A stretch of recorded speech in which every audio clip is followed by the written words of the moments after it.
Assalamualaikum warahmatullahi wabarakatuh. Waalaikumsalam Waalaikumsalam warahmatullahi warahmatullahi wabarakatuh. wabarakatuh. Kami dari kelompok 4 yang akan membahas mengenai konsep dan profil tugas perkembangan bahasa anak usia sekolah dasar. Sebelumnya, perkenalkan nama saya Cita Dewi Aditya, NIM 1805200. Adapun rekan saya, silahkan. Rifani Hansa Salsabila, NIM 1807491. Salma Fitra Syabrina, NIM 1801599. Baik, sekarang saya serahkan kepada pemateri pertama, yaitu Rifani. Silahkan, Rifani.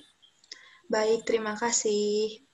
Nah, teman-teman, pada pertemuan kali ini kita akan membahas mengenai analisis konsep dan profil tugas perkembangan bahasa anak usia sekolah dasar. Pokok-pokok bahasannya antara lain ada pengertian perkembangan bahasa, perkembangan bahasa pada anak usia dini, faktor yang mempengaruhi bahasa pada anak, tugas-tugas perkembangan bahasa, dan yang terakhir ada masalah perkembangan bahasa.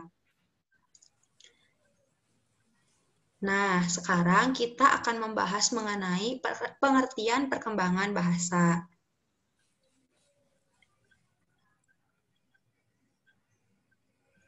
Nah, sebelum kita membahas mengenai apa sih perkembangan bahasa itu, kita akan sedikit mengulas mengenai bahasa. Sesuai dengan fungsinya, bahasa merupakan alat komunikasi yang digunakan oleh seseorang dalam pergaulannya ataupun saat bergaul dengan orang lain. Nah, bahasa ini mulai menjadi efektif saat seseorang mulai menggunakannya untuk berkomunikasi dengan individu lainnya. Pada perkembangannya, bahasa dimulai dengan berkomunikasi menggunakan satu kata, dua kata, menyusun kalimat sederhana, dan seterusnya. Dengan menggunakan bahasa, anak dapat melakukan hubungan sosial dan melakukan hubungan sosial dengan teman sebayanya sesuai dengan tingkat perilaku sosialnya. Perkembangan bahasa ini sangat terkait hubungannya dengan perkembangan kognitif, yang berarti faktor intelijensi sangat berpengaruh terhadap perkembangan kemampuan berbahasa pada anak. Perkembangan bahasa juga sangat dipengaruhi oleh kondisi lingkungan sekitar, karena biasanya hal pertama yang dipelajari anak itu adalah bahasa ibu atau bahasa yang sering digunakan kedua orang tuanya di rumah. Nah, belajar bahasa ini sebenarnya baru terjadi pada saat anak berusia 6 sampai dengan 7 tahun, yaitu saat ia mulai bersekolah dan mendapatkan pembelajaran bahasa di sekolahnya. Namun, menggunakan bahasa ini sudah dilatih saat anak menginjak usia balita, yaitu anak sudah dapat menirukan suara-suara yang dibuat oleh orang sekitarnya gitu. Nah, menurut Syamsu Yusuf, terdapat dua faktor penting yang dapat mempengaruhi perkembangan bahasa. Yang pertama itu ada proses menjadi matang, yaitu saat anak telah menjadi sosok yang matang organ-organnya dan sudah dapat digunakan untuk berbicara. Yang kedua adalah proses belajar, yaitu saat anak telah bisa dan siap untuk mempelajari bahasa-bahasa dan menirukan bahasa-bahasa tersebut supaya bisa digunakan saat ia bergaul dengan teman-teman di sekitarnya. Selanjutnya akan dijelaskan oleh Cita. Silakan Cita. Baik, terima kasih Rifani. Nah, pembahasan yang kedua yaitu perkembangan bahasa pada anak usia dini. Nah, kemampuan berbahasa yang nampak itu dalam kehidupan keseharian adalah berbicara. Anak pada awal masa kanak-kanak mempunyai keinginan yang sangat kuat untuk berbicara. Karena yang pertama itu, berbicara adalah sarana bersosialisasi. Jika anak tidak dapat berbicara, maka mereka tidak dapat diterima sebagai anggota kelompok. Yang kedua yaitu mereka belajar berbicara sebagai sarana untuk memperoleh kemandirian. Karena jika mereka tidak dapat berbicara, orang atau orang tua tidak akan mengerti keinginan anak, sehingga anak itu selalu dibantu seperti bayi. Nah, akibatnya anak akan menjadi sosok yang tidak mandiri. Nah, usia anak sekolah dasar itu dari umur 6 sampai 12 tahun. Nah, di sini menurut Kak Eileen dan Lin R, Marotz menjelaskan tentang profil perkembangan dan pola pertumbuhan anak termasuk perkembangan berbicara dan berbahasa anak usia 6-12 tahun. Nah, di antaranya adalah perkembangan berbicara dan bahasa anak usia 6 tahun. Nah, perkembangan berbicara pada anak usia 6 tahun ini, mereka itu selalu berbicara tanpa henti gitu. Jadi selalu berbicara atau bisa digambarkan seperti pengoceh. Nah, yang kedua itu adalah bercakap-cakap seperti orang dewasa dan banyak bertanya. Misalnya mereka melihat sesuatu yang baru atau menemukan kata-kata yang baru, pasti mereka selalu bertanya kepada orang yang ada di sekitarnya. Yang ketiga yaitu mereka selalu mempelajari 5-10 kata setiap harinya dan biasanya kosakatanya terdiri dari 10.000 sampai 14.000 kata. Yang keempat yaitu menggunakan bentuk kata kerja, urutan kata dan struktur kalimatnya tepat gitu pada anak usia ini. Nah, yang kelima itu menggunakan bahasa dan bukan tangisan gitu, disertai teriakan atau agresi fisik gitu. Jadi pada usia 6 tahun ini mereka kalau misalnya ada sesuatu yang tidak suka, bukan teriak atau bukan nangis, tetapi lebih mengungkapkannya kepada kata-kata, misalnya ini punyaku, kembalikan, ini punya aku gitu. Nah, yang ketujuh yang keenam yaitu berbicara sendiri sambil menentukan langkah-langkah yang diperlukan untuk memecahkan masalah sederhana. Jadi mereka berbicara sendiri untuk memecahkan masalah yang sederhana meskipun menurut orang dewasa itu pemikirannya itu kurang jelas. Yang ketujuh yaitu menirukan ucapan populer dan kata-kata kotor karena mereka menganggap kata-kata kotor itu adalah suatu kata-kata yang sangat lucu gitu. Jadi selalu diulang-ulang atau mungkin sengaja gitu dibicarakan. Nah, yang kedelapan itu senang menceritakan lelucon dan teka-teki. Dan yang kesembilan itu senang dibacakan cerita dan mengarang cerita. Dan yang terakhir, yang ke-10, mampu belajar lebih dari satu bahasa dan melakukannya dengan spontan dalam keluarga bahasa atau multibahasa seperti campuran gitu, bahasa Indonesia, iya bahasa daerah, iya misalnya bahasa Sunda dan bahasa Indonesia. Nah, yang kedua ada perkembangan berbicara dan berbahasa anak usia 7 tahun. Nah, dalam perkembangan bahasa anak usia 7 tahun ini, mereka itu senang bercerita, suka menulis cerita pendek dan menceritakan dongeng hayalan. Yang kedua itu menggunakan susunan kalimat dan bahasa percakapan seperti orang dewasa. Jadi pola kalimatnya itu mencerminkan perbincangan orang dewasa seperti orang dewasa. Yang ketiga itu menjadi semakin tepat dan luas dalam hal penggunaan bahasa, semakin banyak menggunakan kata sifat dan kata keterangan. Yang keempat itu menggunakan gerak tubuh untuk menggambarkan percakapan. Jadi mereka saat berbicara itu seakan-akan menggunakan bahasa tubuhnya gitu, menggunakan gerakan tubuhnya. Dan yang kelima itu mengkritik hasil karyanya sendiri. Ini misalnya, saya tidak bisa menggambar dengan bagus atau gambar dia lebih bagus daripada gambar aku. Nah, seperti itu. Yang keenam, membesar-besarkan kejadian. Tetapi itu adalah suatu hal yang wajar. Misalnya waktu saya pergi ke rumah nenek, saya memakan 10 hotdog misalnya, padahal dia cuma hanya memakan 1 hotdog. Nah, yang ke-7 yaitu menjelaskan kejadian sesuai dengan kemampuan atau kebutuhannya. Misalnya hari ini tidak hujan karena saya akan pergi ke rumah Doni, misalnya seperti itu. Dan yang ke-8 itu menggambarkan pengalaman secara rinci. Jadi misalnya pertama-tama saya naik mobil dan akan pergi ke rumah nenek. Saya di jalan melihat pemandangan. Terus yang ketiga itu saya turun dari mobil dan jalan ke rumah nenek, seperti itu. Nah, yang ke-9 itu memahami dan menjalani perintah dalam beberapa tahap. Jadi mereka itu saat disuruh atau diperintah oleh orang tua, mereka itu tidak langsung menanggapi atau tidak langsung mengerti gitu. Jadi kadang mereka itu minta diulang perintahnya karena tidak mendengarkan seluruhnya itu. Dan yang ke-10 adalah senang menulis pesan dan catatan singkat untuk teman-temannya. Yang ketiga yaitu perkembangan berbicara dan berbahasa anak usia 8 tahun. Pada usia 8 tahun ini, anak itu senang menceritakan lelucon dan teka-teki, sama seperti usia-usia sebelumnya. Dan yang kedua itu mengerti dan melakukan instruksi beberapa tahap, sama seperti usia sebelumnya gitu. Jadi mereka itu kadang tidak mendengar perintahnya dan minta diulang. Nah, yang ketiga itu membaca dengan mudah dan memahaminya.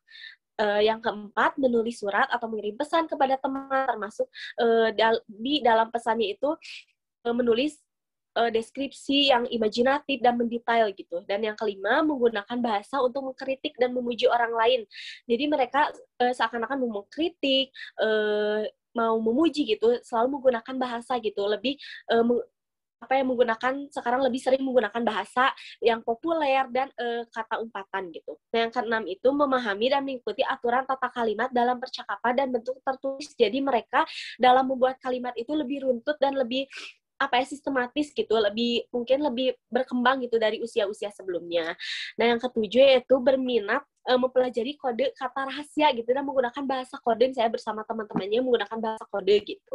Dan yang terakhir yaitu bercakap-cakap dengan orang dewasa dan lancar gitu. Jadi mampu berpikir dan berbicara mengenai masa lampau dan masa depan. Misalnya minggu depan itu kita tenang pukul berapa gitu. Jadi mungkin lebih tahu masa lampau dan masa depannya.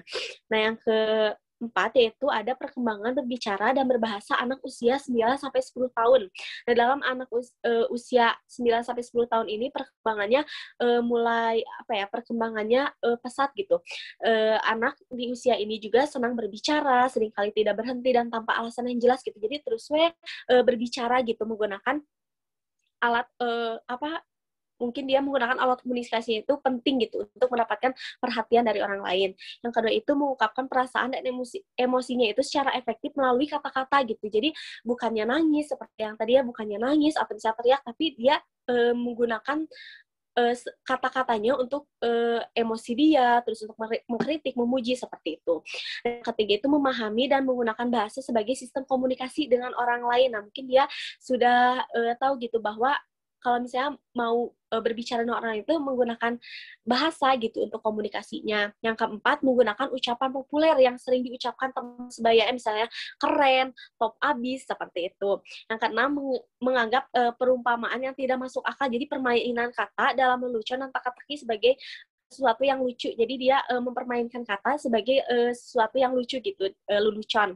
Dan yang terakhir, menunjukkan pemahaman tingkat tinggi mengenai urutan tata bahasa, mengenai apabila membuat kalimat. Nah, di sini udah sampai urutan tata bahasanya emang sudah lengkap dan sudah sistematis gitu. Nah, yang terakhir yaitu perkembangan berbicara dan berbahasa anak usia 11 sampai 12 tahun. Nah, pada usia ini anak menyelesaikan sebagai perkembangan bahasa pada akhir fase ini hanya sedikit perbaikan gitu. Masih diperlukan selama beberapa tahun mendatang. Jadi anak ini memperbaiki perkembangan bahasa dari usia-usia sebelumnya, jadi lebih berkembang gitu, lebih seperti urutan katanya lebih sistematis seperti itu. Yang kedua, senang berbicara dan berargumentasi, sering tidak pernah berhenti dan siapapun yang mendengarkan. Jadi lebih sering mengobrol gitu dengan temannya atau dengan orang tuanya yang ada di lingkungan sekitar mereka. Yang ketiga itu menggunakan struktur bahasa yang lebih panjang dan kompleks. Jadi kalau misalnya umur-umur sebelumnya hanya menggunakan 2 kalimat atau ini malah bisa 5 kalimat atau beberapa kalimat gitu. Yang keempat itu semakin menguasai kosakata yang kompleks, bertambah 4.000 sampai 5.000 kata baru tiap tahunnya. Menggunakan kosakata dan terampil untuk mengembangkan cerita dan menggambarkannya dengan jelas. Yang kelima itu menjadi pendengar yang suka berpikir. Jadi mereka tidak hanya mendengar saja, tapi mereka juga berpikir gitu, terus memikirkan gitu yang diomongkan oleh orang-orang yang di sekitarnya itu apa gitu. Yang keenam itu mengerti bahwa kalimat dapat memiliki arti yang tersirat atau bertujuan gitu. Ketika ibu bertanya, apakah PR-mu sudah selesai? Nah, beliau itu bermaksud untuk mengatakan kamu sebaiknya berhenti bermain gitu, ambil bukumu dan mulai kerjakan PR-mu. Jadi kalau misalnya Ima tidak secara langsung gitu bahwa ibu tuh menyuruh bukan bertanya gitu. Dia sudah mengerti hal itu. Yang ketujuh, memahami konsep dan ironi dan sarkasme, jadi mempunyai selera, humor, dan senang menceritakan lelucon, teka-teki, dan sajak untuk menghibur orang lain. Jadi setiap perkembangan usia dari 6 sampai 12 tahun ini, mereka pasti ada senang menceritakan lelucon dan teka-teki gitu. Ada kan di setiap perkembangan usianya. Dan yang terakhir itu menguasai beberapa gaya bahasa, bisa berubah-ubah berdasarkan situasi. Jadi gayanya itu lebih formal ketika berbicara dengan guru. Jadi dia tahu ketika berbicara dengan guru itu harus formal, ketika berbicara dengan teman itu harus misalnya tidak usah formal gitu, menggunakan gaya bahasa yang mungkin kekinian gitu. Jadi mereka sudah tahu cara menempatkan bahasa saat berbicara dengan orang tua gitu, guru, teman-teman, dan yang lainnya. Sekarang untuk pembahasan selanjutnya saya kembalikan kembali ke Rifani. Silakan Rifani. Baik, terima kasih Cita. Nah, yang selanjutnya ada faktor yang mempengaruhi perkembangan bahasa anak.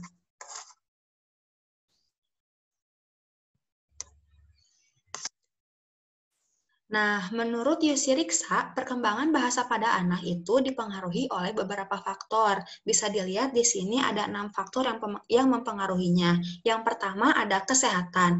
Kondisi kesehatan anak yang kurang baik dapat membuat anak itu mengalami kelambanan dalam perkembangan bahasa.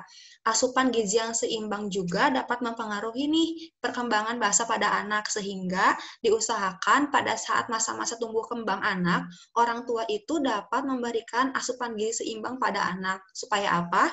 Supaya nanti ia bisa mengikuti perkembangan berbahasanya dengan baik gitu.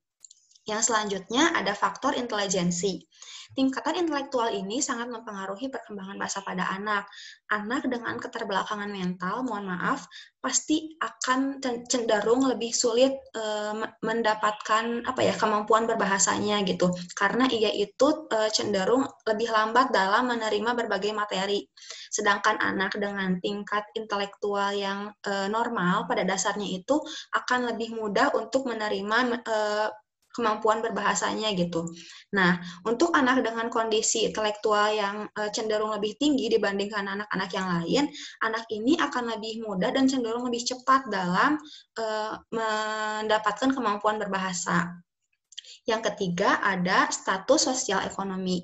Anak yang berasal dari keluarga yang kurang mampu akan mengalami hambatan dalam berbahasa karena akses untuk literasinya juga cenderung lebih sulit gitu. Ia akan sulit untuk mengenal lambang, huruf, dan bunyi dari lingkungan sekitarnya. Selain itu, kesempatan belajar juga serta gizi yang diperoleh itu cenderung terbatas sehingga anak-anak dengan status sosial ekonomi yang rendah cenderung akan mempunyai kemungkinan lebih besar untuk menjadi anak yang iliterasi atau buta huruf, baik itu huruf Latin maupun huruf-huruf lainnya gitu. Yang keempat ada jenis kelamin. Nah, jenis kelamin ini sangat berpengaruh nih ke faktor ke perkembangan bahasa anak gitu ya.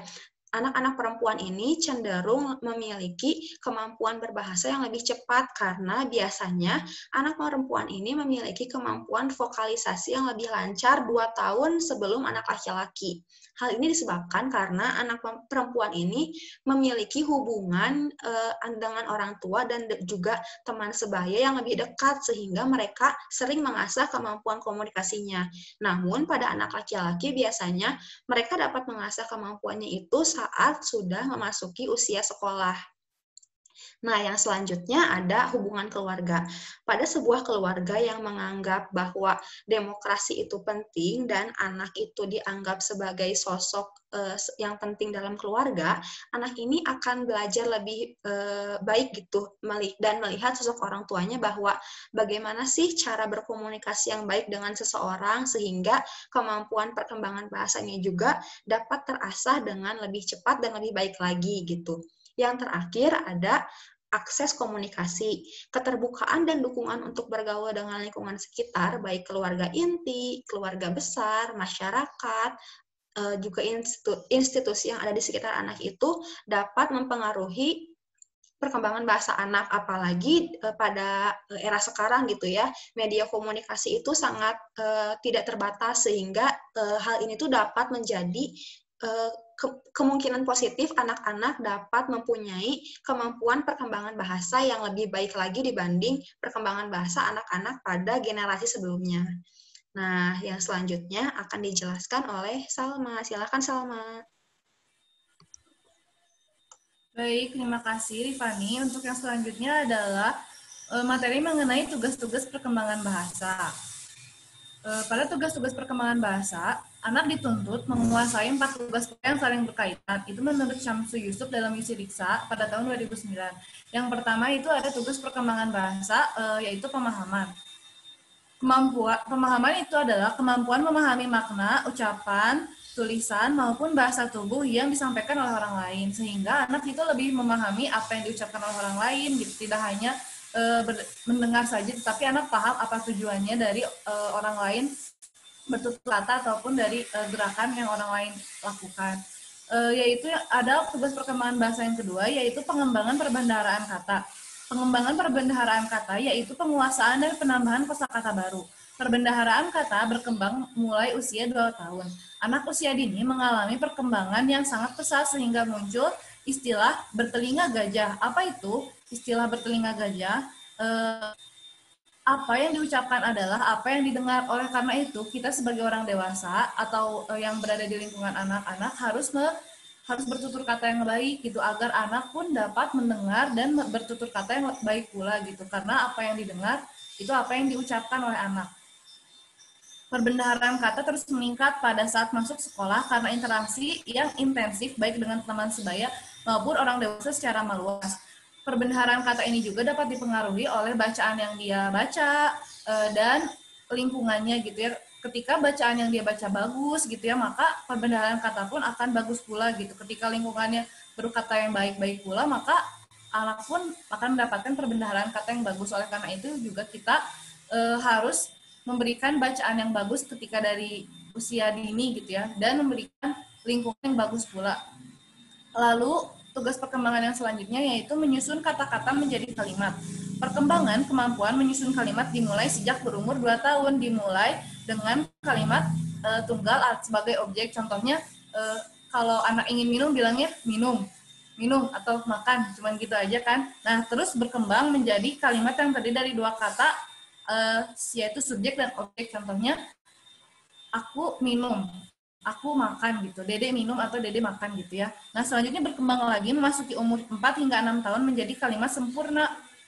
Subjek, predikat, dan objek. Misalnya, Ade mau berangkat sekolah. Atau Ade ingin makan ayam, misalnya kayak gitu. Nah, selanjutnya berkembang lagi menjadi kalimat yang lebih sempurna, yaitu terdiri dari subjek, predikat, objek, dan keterangan. Misalnya, Ade berangkat ke sekolah diantar mama menggunakan mobil gitu. Jadi lebih sempurna lagi, semakin berkembang umurnya semakin lebih sempurna lagi. Nah, anak-anak yang cerdas dan dengan latar belakang ekonomi keluarga menengah ke atas dapat membuat kalimat yang lebih panjang, lengkap, dan dengan struktur bahasa yang lebih baik. Karena memiliki pembendaharaan kata yang lebih baik pula. Didukung tadi oleh perkataan Rifani, itu termasuk faktor yang mempengaruhi bahasa. Selanjutnya ada tugas perkembangan bahasa yang ketiga, yang keempat, mohon maaf, yaitu ada ucapan. Kemampuan mengucapkan merupakan hasil belajar melalui peniruan berbagai bunyi yang didengar oleh anak-anak dari orang di sekelilingnya. Kejelasan ucapan dalam pengertian vokal atau huruf hidup yaitu A, I, U, E, O, dan konsonan atau huruf mati yaitu T, P, B, M, N terjadi pada mulai usia 3 tahun. Oleh karena itu kita sebagai orang tua juga harus mengucapkan kosakata yang benar gitu ya, jangan di baby talking kalau bahasa istilah sekarang ya mah gitu ya, kayak di bahasanya tuh gimana ya, kurang tepat gitu dengan sesuai sama ucapan yang seharusnya gitu. Jadi memang kita harus mengucapkan dengan ucapan yang seharusnya, konsonan yang seharusnya gitu ya, tidak di baby talk ya kalau bahasa istilah gimana ya, ininya kayak Dede mau memang mau cucu gitu kan, itu seharusnya susu gitu ya, tapi diucapkan oleh cucu gitu. Seharusnya kita mengucapkannya susu aja gitu, jadi anak pun mendengar oh itu seharusnya susu gitu. Nah, selanjutnya itu ada poin selanjutnya, ada masalah perkembangan bahasa. Masalah perkembangan bahasa itu ada yang pertama, ada tidak. Nah, yang pertama ini ada tidak atau kurang menguasai keterampilan bahasa. Permasalahan meliputi kelambanan dalam mengenal dan mengingat bunyi, miskinnya kosakata, kelambanan memahami bunyi, ketidakmampuan mengucapkan atau melafalkan huruf. Anak yang tidak menguasai keterampilan berbahasa mengalami kesulitan untuk mengikuti proses pembelajaran di sekolah. Berbahasa bukan hanya berkenaan dengan pelajaran bahasa Indonesia, tetapi meliputi semua pelajaran. Lalu ada masalah yang kedua, yaitu hambatan komunikasi. Komunikasi yang dilakukan seringkali menghadapi hambatan sehingga komunikasi tidak lancar ya. Hambatan dalam berkomunikasi ini ada macam-macam. Itu yang pertama ada menganggap diri berbeda dengan lawan jenis atau menempatkan diri lebih rendah gitu karena dia tidak bisa berbahasa dengan baik. Yang kedua, sikap menilai meliputi mengkritik, memberikan panggilan yang tidak menyenangkan, mendiagnosis dan melakukan evaluasi yang tidak baik gitu ya. Karena anak tidak mengerti Yang ketiga, segera memberikan solusi meliputi sangat normatif, memberikan nasihat, memberikan pernyataan yang tidak tepat, segera menyambung atau memberi komentar berdasarkan pengalaman sendiri. Atau bisa kita sebut judgmental gitu ya. Jadi anak langsung ngejudge aja tanpa memperhatikan faktor-faktor yang lain. Yang keempat, mengganggu perhatian atau pembicaraan. Contohnya itu nyeletuk, memotong pembicaraan, mengalihkan pembicaraan, atau tidak memperhatikan dan berargumen secara logis. Yang kelima, takut, cemas, dan kondisi emosional lainnya, atau perasaan yang terganggu secara sosial, sehingga anak tidak memperhatikan cakapannya dengan baik gitu. Hanya memikirkan perasaannya, kecemasannya. Lalu yang keenam, ada kualitas perhatian dalam komunikasi. Berhubungan tadi ya dengan ketakutan atau kecemasan, sehingga anak tidak memperhatikan komunikasi yang dilontarkan oleh orang lain. Lalu permasalahan yang terakhir yaitu ada penggunaan bahasa kedua. Ini sebenarnya masih menjadi polemik gitu ya sampai sekarang, karena anak itu ketika mempelajari bahasa kedua yaitu bahasa Indonesia, anak cenderung akan kesulitan untuk mempelajari dan memahami secara mendalam bahasa ibu. Bisa contohnya misalnya bahasa ibunya bahasa Sunda, bahasa keduanya, sehingga anak kadang bingung dan kesulitan tersendiri saat memahami dan mempelajari kedua bahasa tersebut. Itu adalah contoh permasalahan perkembangan bahasa yang terjadi pada anak usia dini. Selanjutnya saya kembalikan kepada moderator. Baik, terima kasih Salma. Sekian pembahasan dari kelompok kami. Mohon maaf apabila banyak kesalahan. Terima kasih atas perhatiannya. Assalamualaikum warahmatullahi wabarakatuh. Waalaikumsalam warahmatullahi wabarakatuh. Waalaikumsalam warahmatullahi wabarakatuh.